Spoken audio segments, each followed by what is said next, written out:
We begin this final half hour of SportsCenter with the breaking news from the Diamond. The Giants have signed Carlos Correa to a 13-year, $350 million deal. 13 years matches the longest contract for a free agent in Major League history. Matches the Harper deal with the Phillies. After winning an ML Best 107 games in 21, Giants were 500 last season. And as we mentioned earlier, you live in the block with the Padres and the Dodgers. You got to do something. Jeff Passan up late with us, breaking news and stopping by. Thank you. We talked about the Judge flirtation with the Giants. They didn't get him. He stayed with the Yankees. Was Correa an obvious sort of, I don't want to say second choice because they're different players, but was he sort of the guy that they had earmarked for the dollars if Judge didn't take him? Yeah, 100%. And he was the last great player on the market. The other guy who's in that echelon sort of is Carlos Rodon, who was a pitcher with the Giants last year and probably at this point won't be coming back because they got Carlos Correa and they spent a pretty penny to do it. $350 million, Scott, is the most money ever given out to a shortstop. And considering that Fernando Tatis Jr. got 340, Francisco Lindor got 341, this to me is a contract that is analogous to the Bryce Harper deal. There are no opt-outs. There is a no-trade clause. If Carlos Correa wants to be a San Francisco Giant for the rest of his career, he is going to be. And I remember when Bryce Harper signed with the Phillies, he talked about how this feels like a marriage. This is me joining their family. Well, this is a marriage proposal from the San Francisco Giants to Carlos Correa, and tonight, late, he said yes.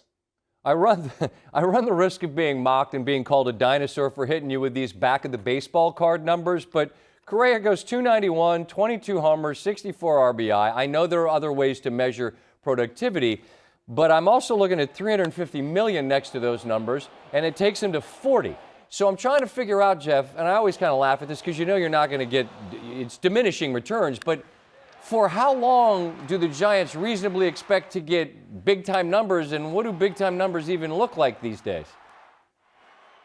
Yeah, I think we have to contextualize this a little. Let's look at the other shortstop contracts received this offseason.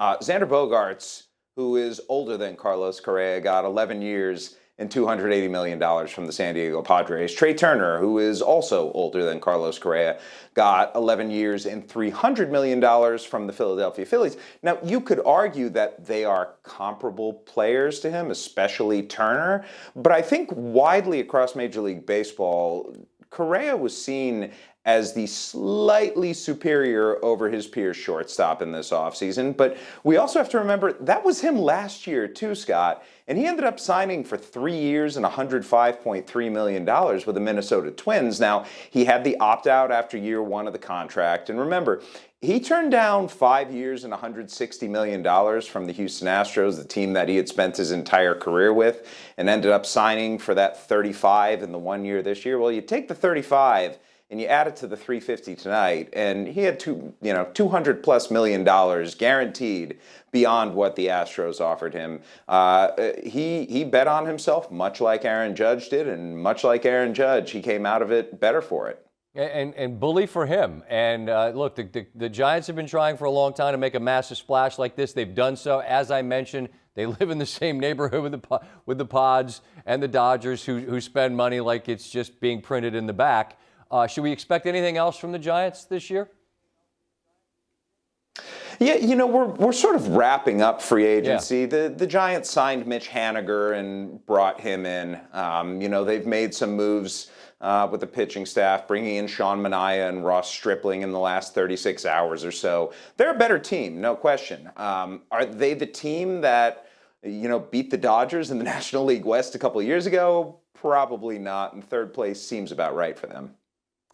I guess the moral of the story here at this late hour is my two young sons. I really need to take every other sporting baseball. Yep, son. No, not with the right hand. Throw it with the left hand and let's swing for power. Let's swing for power, lads. Okay, Jeff. Thank you as always for your time. Appreciate you staying up late. Thanks for watching ESPN on YouTube. For live streaming sports and premium content, subscribe to ESPN Plus.